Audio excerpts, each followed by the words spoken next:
What's up, guys? Today is day 73 on my journey to 2000, and I'm super excited. I just had a crazy game. I had to start recording, okay? This game was crazy. So much stuff happened today, but this game was like crazy. First of all, I versus 1700 again. I don't know what's going on with me. Like, these 1700s play so fast. I guess when they're close to 1700, they're scared of losing that ranking. I don't know. But watch this game. I've been studying the Alpin counter gambit, Albin, something like that, where the queen's pawn is basically a queen's pawn opening, and it goes like this. And this is the gambit. You allow yourself to come here. This stops the knight from coming in, and it becomes very interesting. I didn't get a game with that so far. I played like 4 games today, didn't get a queen's pawn opening. But I got this, the king's pawn, and we went into this. And right away, I recognized this as the Panziani gambit, meaning that I can take this pawn, but I don't want to take this pawn. I don't actually know if it's okay to. I just don't like this idea that I just don't like the knight there all alone. So instead of doing that, I end up taking. He attacks my knight, and I'm not scared of my knight being attacked, right? This is a thing that I mentioned in previous videos, that I'm getting over this fear of the pawn push attacking my knight. And a lot of times the bishop is on c4, targeting the pawn, I could just counterattack. Because if I'm not careful here and I move my knight away, he could possibly even sack the bishop in some lines and get into the position, whatever. I counterattack with the pawn. He takes this pawn, which makes sense. I take the bishop. He takes me. I can't castle anymore. And this is how it goes. I think this is how it normally goes. I'm not actually sure. So we could look at the game with the engine real quick. I very slowly looked at the end, only a little bit. Look at my accuracy, 82.6%. Anyway, yeah. So it looks like this is all how you're supposed to play it. And wow, I'm winning here. I did not realize I'm winning here. And this was my best move because if takes, he's helping my bishop come out. Why, of course, bro. That's so obvious. It's so obvious. I should have seen that. I could have taken advantage of the situation. Instead, it turns out like this. And we'll keep the engine on because why not? But I go for this attack right away because I figured that if he castles, it's going to be ruined. I could kind of attack very quickly, and he's not going to be able to attack me very quickly. Because I feel like in a lot of these types of lines, I'm just getting used to that idea that, like, whoever can take out the pieces faster, and gambits especially, like, has the initiative. So I'm just, like, taking my bishops out so they could see stuff. I come in with this because I know this check is going to allow myself to protect my bishop, and you know, I considered this move during the game, but I thought, okay, what if he comes with this? I just didn't like how that looks. Apparently, this is fine, because I'm stupid. I'm pinning the bishop. I don't know what's going on in my head. I didn't realize that. Anyway, I moved the bishop back, and you can see I spent about 45 seconds so far in the game, and my opponent spent like 30 seconds. The time is crucial. You'll see what happens. I considered this move, but I didn't want to get this tripled nasty thing here, right? So I move my knight there instead, and now I move my bishop here, and he takes, and here I feel like this was a blunder. I felt this was a blunder, but I figured if he takes, I have this really interesting move, and yeah, this actually works. Like, how cool is this? Because what do you do here? It's not so clear, and this felt like a good move. Apparently, it says white's best option is to protect the knight. If you're thinking, oh, why don't you just take that? Well, I don't actually know. You could take this and you're still threatening to take it. Oh, how crazy is that? Look, you just take it. Crazy stuff. But I think my opponent saw that threat and moved the knight away. Apparently, you could have just moved here. Now this is no longer a threat. You can't take this, but instead of moving forward, my opponent moves back. I take, I attack the bishop, trying to get some progress, trying to go forward. And I come in with this weird-looking move. I recognize that if he attacks like this, I could do this, and this. This is kind of what I was looking at, or I considered this, just completely forgetting that the rook could take. Yeah, so that would have traded everything. Not that smart. My pawn structure is not that good. You know, this pawn's gonna get taken. I'm gonna be down a pawn. It's gonna be hard to win the endgame.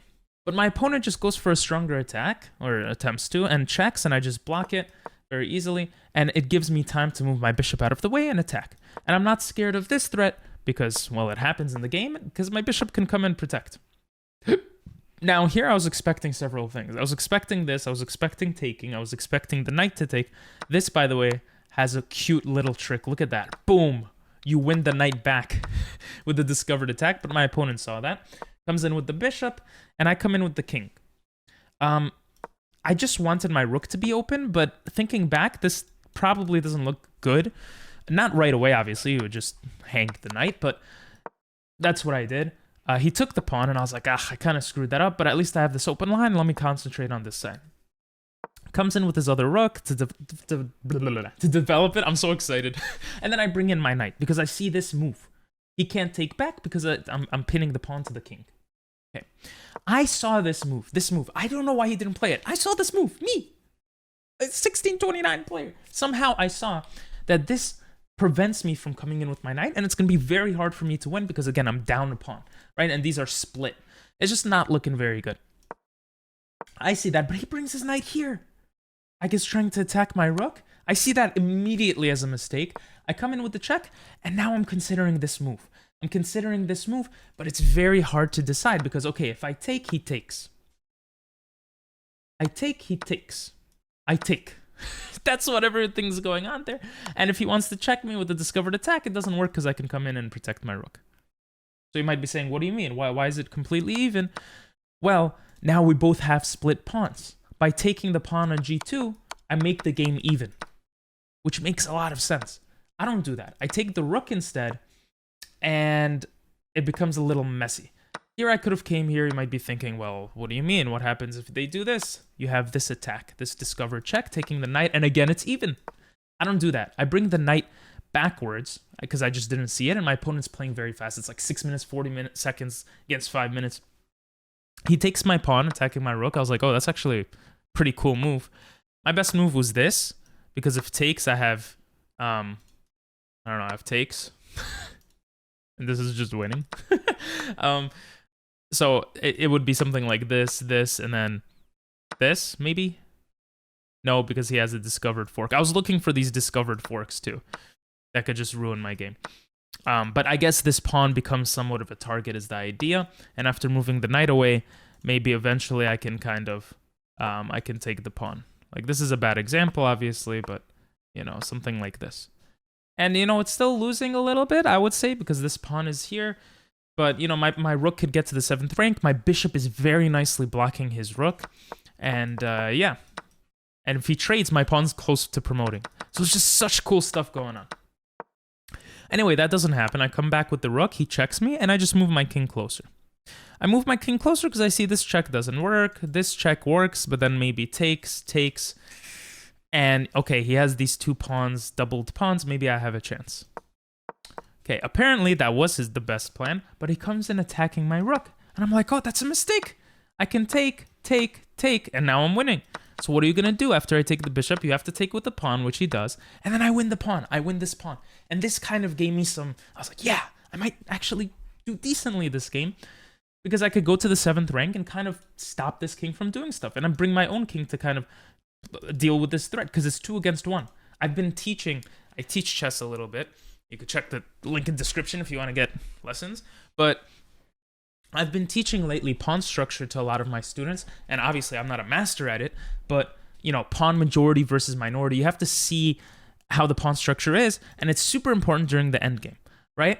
So I kind of pay attention to that. He pushes this pawn forward, and I'm like, you know what? My king's going to come and take out everything. I'm going to try to do that. So I come in with my king, and it's pretty even. There's like a little bit of a difference here. Actually, apparently this is just winning. I saw this move, but then I thought, okay, what after this? What happens after this?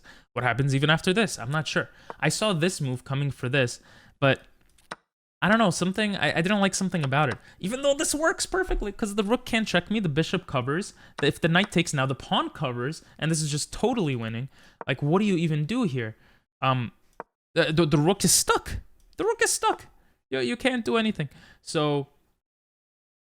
very interesting stuff. Probably can go for a trade here. Probably can go for a trade like this, something like this, and that's it. You're getting a queen. Like, this pawn is just so good there, right?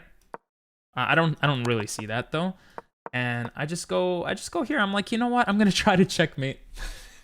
This is not a checkmate, but like, it's close, right? If the king is close to the other king, maybe I could make something happen. I can't take this pawn. I'm stopping this pawn from pushing because then I eat the knight or the pawn. So it's looking okay. Here he checks me, I go back, and I'm like, you know what? I'm good with the draw. And I'm kind of right. It's a pretty even game. I'm versing a 1700, which I saw in the middle of the game. But I'm down to 1 minute and 40 seconds, guys. 1 minute and 40 seconds against 5 minutes, 26 seconds. What do? The king came forward, and I'm like, that looks wrong. That just looks wrong. I spent 5 seconds on this move because I'm like, I'm way too low on time. Look at this. I spent a minute on this move just thinking, do I have anything here? No, I'm going to go for the perpetual. So we just get a tie. Well, right here, he brings the king forward, and I'm like, that looks super wrong because I could check, and if he moves here, I could again go for a perpetual or, you know, trade. That's going to help me push the pawn. And, you know, maybe if he goes backwards, I could check like this. It just looks bad. So he goes there, I check, and he takes, and I pre-move this pawn taking move, and he comes in with this check. And now I have to be careful because I can't put my king on this rank, because then the rook can come in and eat the pawn, and I probably lose. I don't know. A little tricky. Maybe I could push this pawn. I'm not sure, though. And I push this rook. And the idea is I don't want my rook to be forced to stay here. Because if I push the pawn or something, what do I do after this? Now, stupid me, I didn't realize this comes with check, so it kind of saves me a turn, and I could start eating up stuff, right? I didn't really see that. So instead, I go for this move right away, kind of forcing him to make a decision. I knew he would take here, allowing me to take, and I very carefully took this pawn, because if I take this pawn, again, the 2 versus 1, I just don't like how that looks. You know, he could spend more resources. He can't spend resources defending both sides. So I take that pawn, he pushes that pawn, I come here attacking this pawn, he comes here, and I'm like, yes, I pre-move this move, because I'm attacking the rook, which means the rook has to do something. And when he does something, I can get close attacking this pawn. I just see the best moves with 50 seconds left. My opponent, again, has 4 minutes, 51 seconds. Takes with check. I take, of course. And here I'm threatening checkmate if I get in front of his king.